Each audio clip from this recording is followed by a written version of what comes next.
दोस्तों, मंगल ग्रह पर एक बड़े महासागर की खोज कर ली गई है। ये एक ऐसी खबर है जो प्लैनेटरी एक्सप्लोरेशन के पूरे सीन को चेंज कर देती है और हमारे टेराफॉर्मेशन प्रोजेक्ट्स को सैकड़ों साल का पुश दे देती है। हालांकि क्या ये पानी पीने लायक है? आखिर इस खबर के क्या मायने हैं? जब मंगल ग्रह पे पहले भी पानी मिल चुका है तो ये खबर इतनी खास क्यों है? और सबसे इंपॉर्टेंटली, इस खबर से इंडियन जियोपॉलिटिक्स को क्यों अपनी नींद से जागना चाहिए? आज के इस वीडियो में हम इसी के ऊपर बात करने वाले हैं। तो हेलो गाइस, मैं हूं कौशिक और चलिए शुरू करते हैं एक और नए एपिसोड को।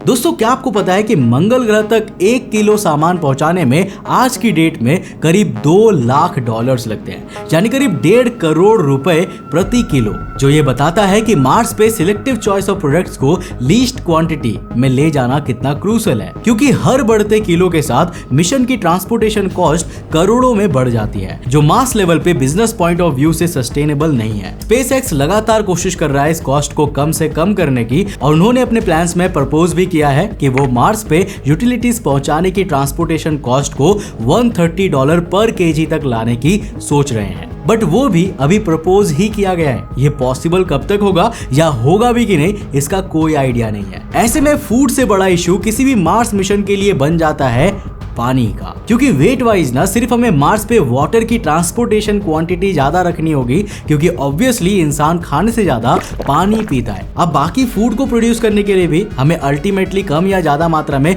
पानी लगेगा ही लगेगा। यही कारण है कि वैज्ञानिकों ने हमेशा मार्स और मून जैसी जगहों पे मिनरल्स या एलिमेंट्स के एक्सप्लोरेशन को सेकेंडरी माना है और पानी की खोज को प्रायोरिटी दी है, और उन्हें मंगल ग्रह के केस में समय समय पे सक्सेस मिलती भी रही है। साल 2008 में मंगल ग्रह पर ऑब्जर्वेशन करने वाले फीनिक्स लैंडर ने वहां से करीब 161 दिनों तक डेटा धरती की ओर ट्रांसमिट किया, और उन 161 दिनों में से सबसे ज्यादा इंटरेस्टिंग था ये ट्रेंच, जिसे डोडो गोल्डीलॉक्स के नाम से भी जाना जाता है। और अगर आप गौर करेंगे ना तो यहाँ पे आपको कुछ सफेद सफेद हिस्से दिखेंगे। ये सफेद हिस्से और कुछ नहीं बल्कि बर्फ के टुकड़े हैं। इसी तरह नवंबर 2017 में भी एक रिपोर्ट पब्लिश हुई थी जिसने मार्स पे हाइड्रेटेड सॉल्ट्स की प्रेजेंस का जिक्र किया था। साल 2005 में मार्स एक्सप्रेस मिशन के ओमेगा इंस्ट्रूमेंट ने भी पहली बार मंगल ग्रह पे हाइड्रेटेड मिनरल्स की खोज की थी। कई बार ये प्रूव किया जा चुका है कि मार्स के साउथ पोल में सैकड़ों किलोमीटर्स के एरिया में परमाफ्रॉस्ट फैला हुआ है। परमाफ्रॉस्ट का मतलब होता है वो वाटर आइस जो मंगल ग्रह की सॉइल में मिक्स्ड फॉर्म में मौजूद होता है। इवन साल 2012 में मार्स के क्यूरियोसिटी रोवर ने मार्स में एक सूखा हुआ लैंड मास भी डिस्कवर किया था, जो दिखने में कोई एंशिएंट स्ट्रीम बेड लग रहा था। स्ट्रीम बेड का मतलब ऐसी फिजिकल फॉर्मेशन होती है जो बहते हुए पानी की वजह से बनती है, और इसका मिलना इस बात का सबूत था कि आज से मिलियंस या इवन बिलियंस ऑफ ईयर्स पहले मार्स पे बहुत से वाटर रिजर्वॉयर्स मौजूद थे।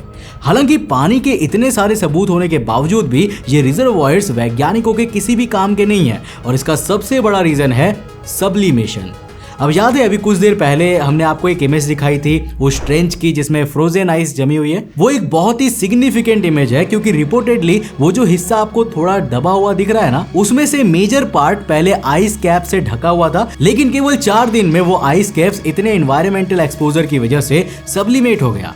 In short, solid ice directly gaseous form में कन्वर्ट हो गई, वो भी इतने कम टाइम पीरियड में।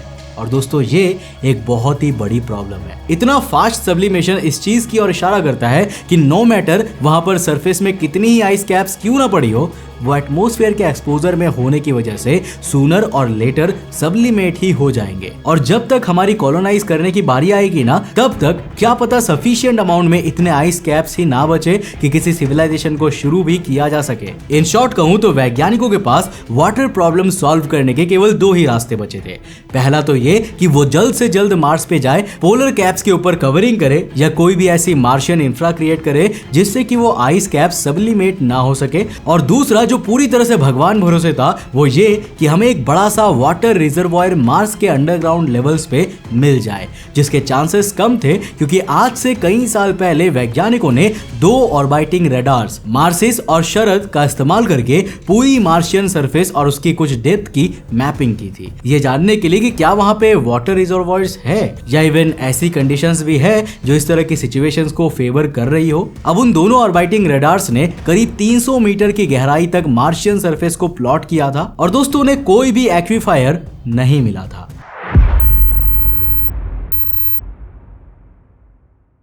अब इसके वजह से लगभग सभी ने अपनी होप खो ही दी थी, पर हमारी एस्ट्रोफिजिक्स में ना एक चीज बढ़िया है कि डेटा को नई डिटेल्स के लिए बार बार रिविजिट किया ही जाता है और हर बार की तरह हमें इस बार भी इस रूटीन रिविजिट के दौरान एक यूरेका मोमेंट मिला। इनसाइट लैंडर, जिसने नवंबर 2018 से दिसंबर 2022 तक काफी सारा मार्शियन डेटा रिकॉर्ड किया था, उसमें एक सिज्मोमीटर भी लगा हुआ था। सिज्मोमीटर यानी कि वो डिवाइस जो किसी ग्राफ पे भूकंप वगैरह डिटेक्ट करता हो और उसकी रीडिंग्स को रिकॉर्ड करता हो। अब अपने 4 साल के मिशन के दौरान ना इनसाइट लैंडर ने करीब 1300 सिस्मिक एक्टिविटीज को रिकॉर्ड किया था, जिसमें से कुछ जहां मीटियोरॉइड इंपैक्ट की वजह से क्रिएट हुई थी तो कुछ मार्स क्वेक की वजह से हुई थी। अब सिस्मिक वेव किसी भी प्लैनेट की डेप्थ से ओरिजिनेट होते हुए रिसीविंग सेंसर में रिकॉर्ड होती है और उन सिस्मिक वेव्स की रीडिंग और नॉर्मल रीडिंग के कंपैरेटिवली उनमें पाए जाने वाली इररेगुलरिटीज या एनोमलीज इस चीज को इंडिकेट करती है कि उस सतह के नीचे कुछ ऐसा चीज है जो नॉर्मल अंडरग्राउंड सरफेस एलिमेंट से डिफरेंट है। ना वो जो सिस्मिक वेव्स है उसकी स्पीड और बिहेवियर देख के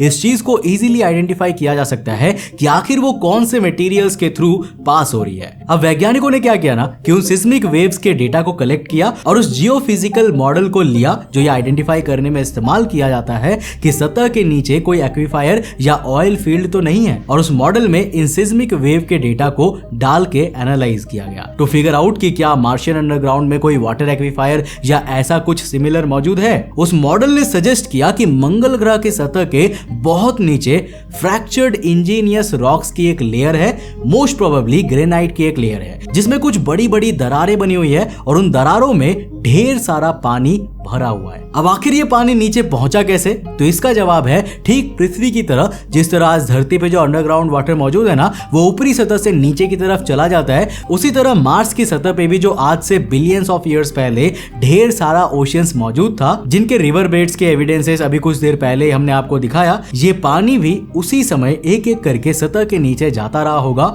और अब वहां स्टोर हो चुका है। काइंड ऑफ हमारा इंतजार कर रहा है कि हम वापस जाकर उसे बाहर निकाल के यूज कर सके। But that is the only issue कि आखिर इसे बाहर निकाला कैसे जाए, क्योंकि मॉडल ने जो खबर दी है उसके हिसाब से ये पानी कम से कम 10 से 20 किलोमीटर की गहराई में मौजूद है। हालांकि ऐसा नहीं है कि ये परेशानी इस खुशी को ओवरशैडो कर दे, क्योंकि यहाँ हम छोटे मोटे पानी के तालाब या थोड़ी बहुत बर्फ की बात नहीं कर रहे, बल्कि रिपोर्टेडली इन दरारों में इतना ज्यादा पानी भरा है कि केवल उसी के भरोसे 1 से 2 किलोमीटर गहरा ओशियन क्रिएट हो सकता है, जो इनिशियल ह्यूमन नीड्स को महीनों या सालों नहीं दशकों या इवन सदियों तक फुलफिल कर सकता है। पर सवाल यह है कि ये पानी ऊपर आएगा कैसे, और ये सबसे ज्यादा इंपॉर्टेंट भी है क्योंकि इसके लिए हमें 3 इंपॉर्टेंट रिसोर्सेस को मार्स तक ट्रांसपोर्ट करना पड़ेगा। पहला जो सबसे इंपॉर्टेंट है वो है ड्रिलिंग टनल, जो कम से कम 20 किलोमीटर गहरी हो, कि मतलब हम एक ऐसा होल या पाइपलाइन क्रिएट कर पाए जो 20 किलोमीटर नीचे से पानी को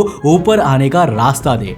दूसरा, एक पावरफुल मोटर और उसकी एनर्जी सप्लाई, क्योंकि एक मोटर को इतना पावरफुल बनाना कि वो 20 किलोमीटर की गहराई से पानी को ग्रेविटी को डिफाई करते हुए ऊपर लेकर आए, और सबसे बड़ी बात, ऐसी मोटर को immense amount of power supply करना अपने आप में नेक्स्ट टू इम्पॉसिबल टास्क है।